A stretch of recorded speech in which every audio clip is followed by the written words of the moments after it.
I'm Carole Taylor.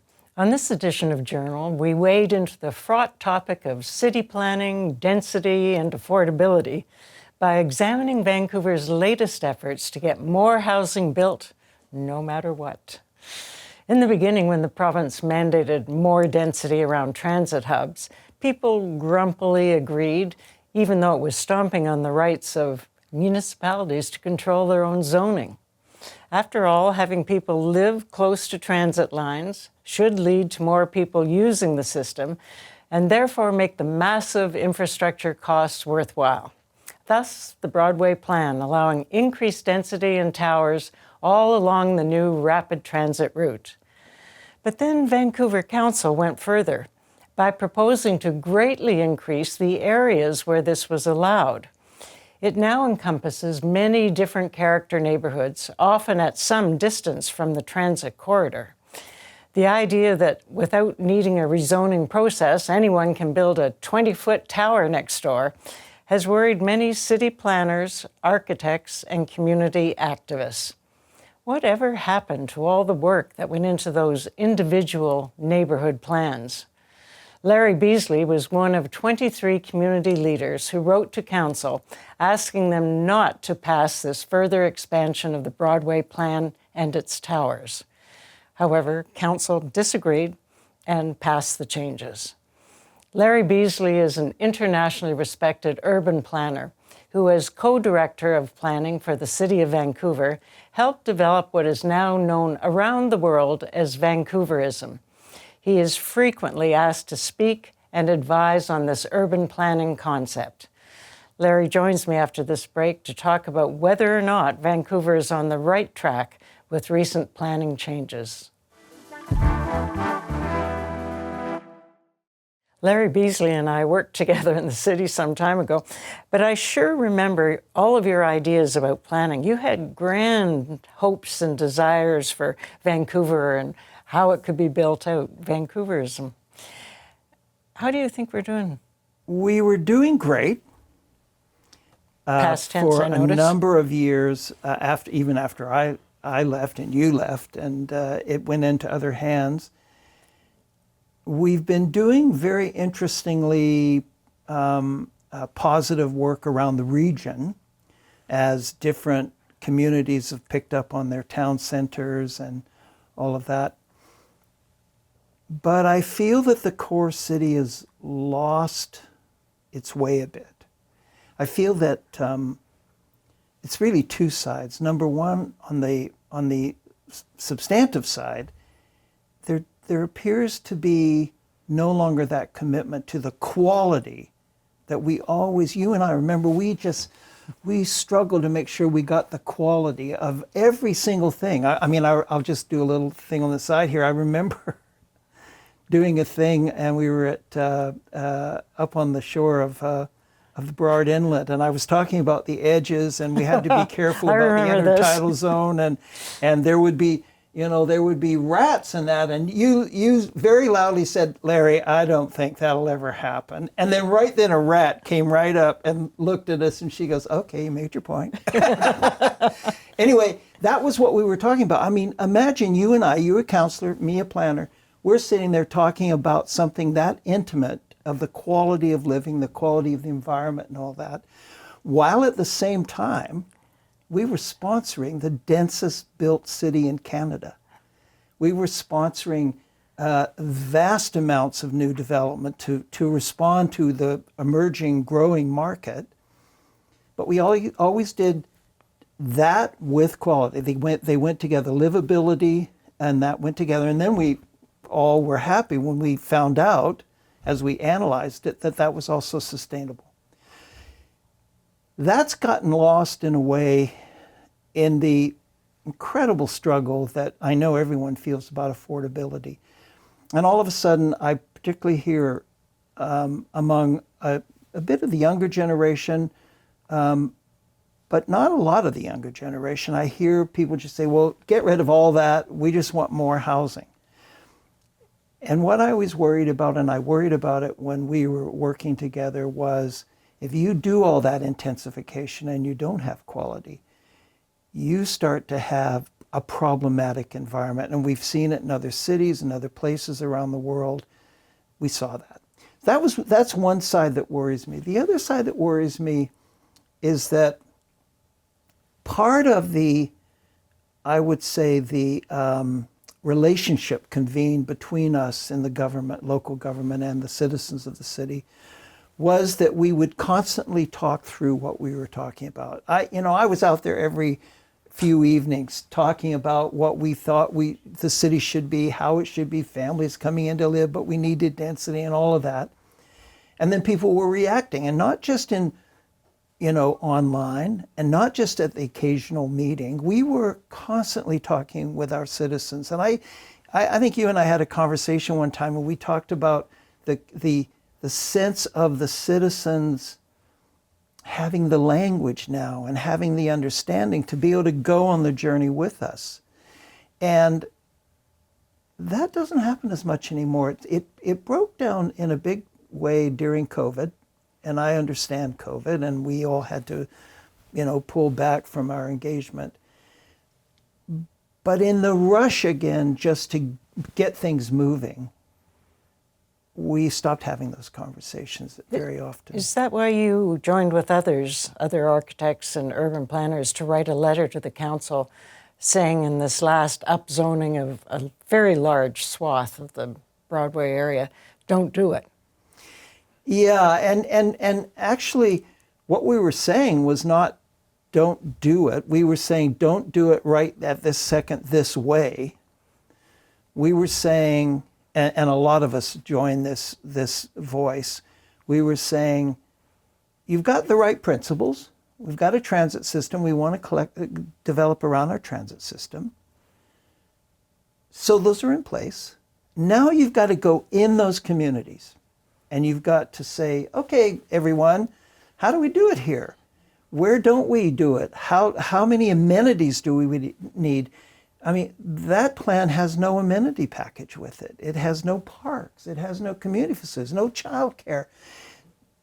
It also just randomly lays this different development intensity onto property, and it wipes out a fair amount of our built affordable rental housing, the little 3 stories and 5 stories that are all around the Broadway area and have been. And one of the things that really set me off, and also set a lot of the other people off, was we began to see individual people feeling very kind of victimized by that. You would see people that I always felt, and I know you felt, that it was our job to always think about and remember that they are more vulnerable and try to sort out our big moves so that we could avoid that as much as possible. And now we just see, you've seen the interviews, I've seen the interviews of the people who are saying, we're going to be removed. And this idea that we have a place once it's all rebuilt,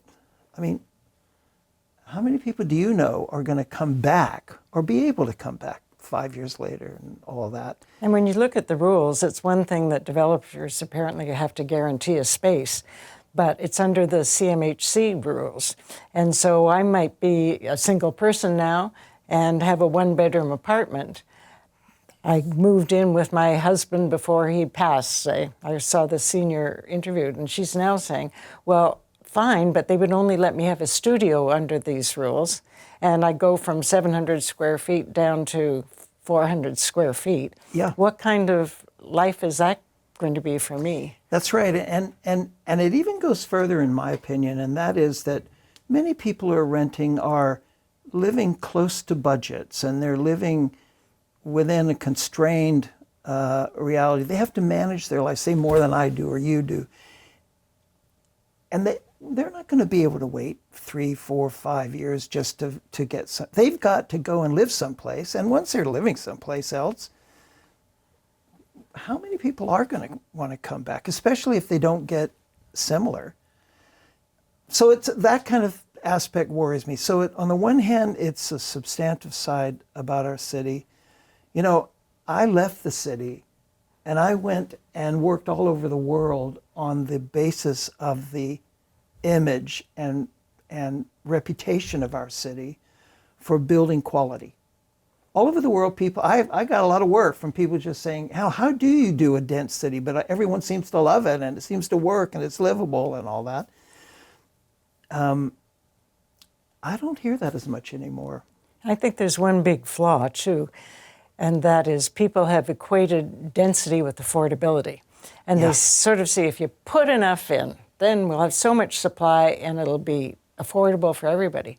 And that's not proving out to be true, because when you upzone a piece of property, that whole land value goes way up. So the developer, in order to build on that, buy that, and then build on that, those are not going to be good rents. No, this came up so vividly when some of the view corridors were challenged. I think last year before last, and it was said this is going to allow so much more housing, affordability will be really integral. And I thought, if you have one of these in one of these corridors, been saved for 30 years through incredibly diligent work between not just government, hard work, but the development community, hard, really careful work, custodianship, and you can pop a tower right in the middle of that, do you think it's going to be affordable in the marketplace? No, that's going to be the one that the richest people want, and when they want them, they're going to get them. No, I know there's some concepts of securing the affordability. We'll deal with those right after this break, and I also want to talk about this one-size-fits-all business. Yeah. Back in a moment. Larry, I have to admit that I am not a fan of one-size-fits-all. I guess it's all those years we spent going in Mount Pleasant neighborhood is different from commercial, it's different from Kitsilano. Oh, yeah. And so let's preserve these different character neighborhoods. I guess we've given up on having character neighborhoods.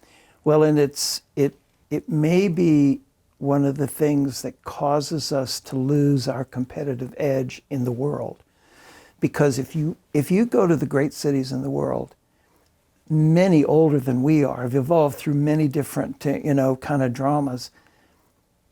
The coherence of the neighborhood, number one, and then the vivid contrast among neighborhoods, number two.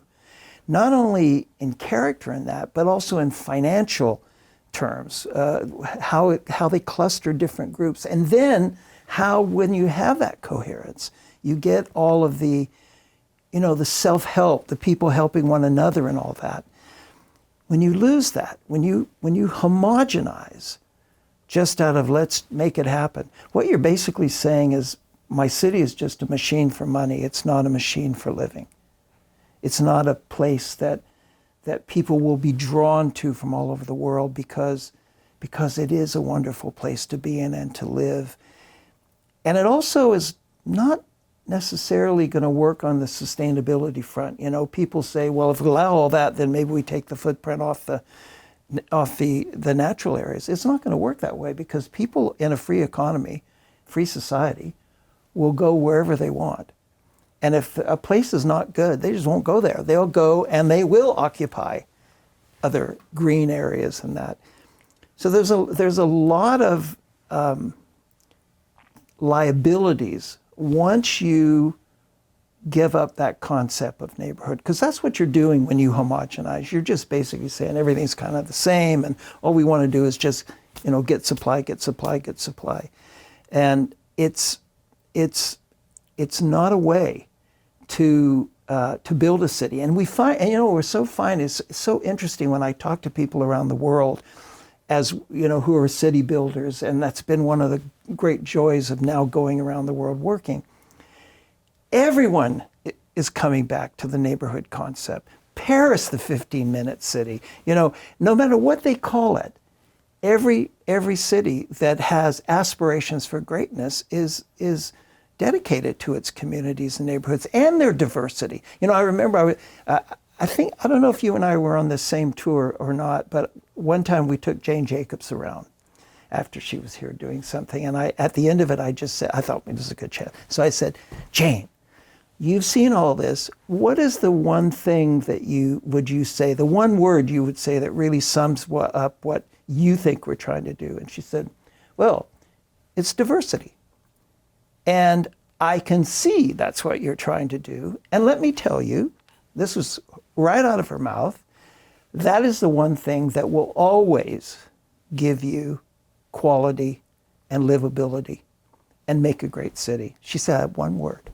And when you think of neighborhoods, and you think that you're losing that, and not even having public hearings anymore about it, so that people can come and explain to public officials how their neighborhood is special.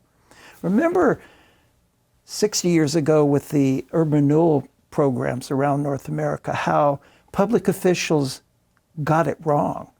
They forgot about neighborhoods, and it takes people to remind you of the texture of neighborhoods and the benefits. So you need forums where people can talk to you, teach you. So the stark reality is that council disagreed with you, and they went ahead with this towers and concentrated density through a huge swath of Vancouver. Tell me what it's like now on the street, because you talk to people who live in these neighborhoods. What are they experiencing? What are they afraid of?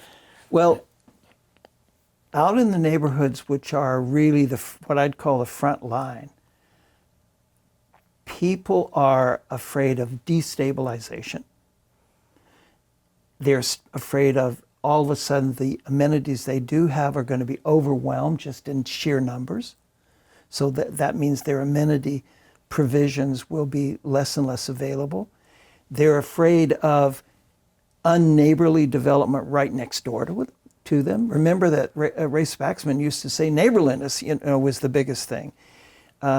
They're afraid of they're going to be pushed out on an economic basis, because when you open up these kind of allowances without any kind of management or expectation, the speculators are in there like wildfire.